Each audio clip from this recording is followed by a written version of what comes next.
left off of this final segment to sort of wrap Schindler up in reference to some of the other individuals that you think play a significant role in reference to the Holocaust, as well as some of the things. For example, I think you've mentioned a lot about Anne Frank and some of the other individuals who were important in terms of the Holocaust. And so let's do it from that perspective. All right, so if you're just tuning in the last segment that we just finished, I basically talked about who Oskar Schindler was. He was a Nazi, and he did save thousands of Jews by pulling them into his labor camp where they didn't really do labor. They made bullets, which were really bullets that Oskar bought with the money that he gained from various things. But basically, he bought these bullets, sold them off thinking that they were Jewish made, but really they weren't. They were made somewhere out of country, I believe.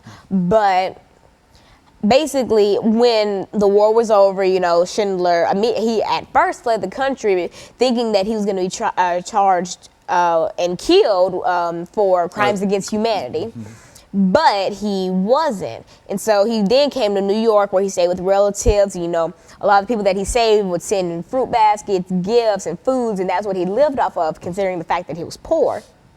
And then when that started to kind of decrease, he just kind of lived off of family members until his death. And then I mentioned something that not a lot of people know. If you've ever seen the movie Schindler's List, in the end where you see a bunch of people in a line, and it's this long lines. There's children, elderly people, middle-aged, and stuff like that. And so in the beginning, you're probably thinking, what are all these people in this line for? And they're dressed kind of 80s clothes, like around the time that Schindler's List came out. And so all these people are lined up, and then they all have stones in their hands. And so you're just like, what is happening? So they all go up and they place a stone on this little marker.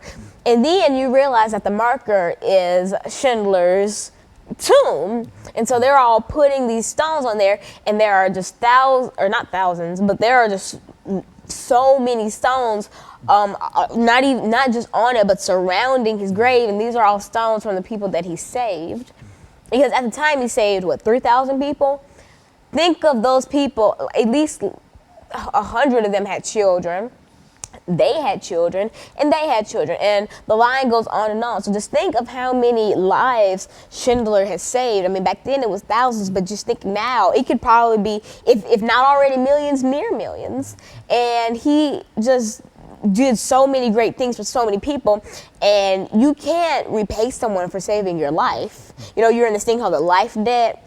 And so basically, they showed their gratitude by placing these stones on there. And I thought that was a beautiful part of Schindler's List that was very, very well persecuted. And that really brought me to tears. I don't usually cry at movies, and that's why I was saying that it was so crazy for me to just sit there and just bawl my eyes out the whole movie.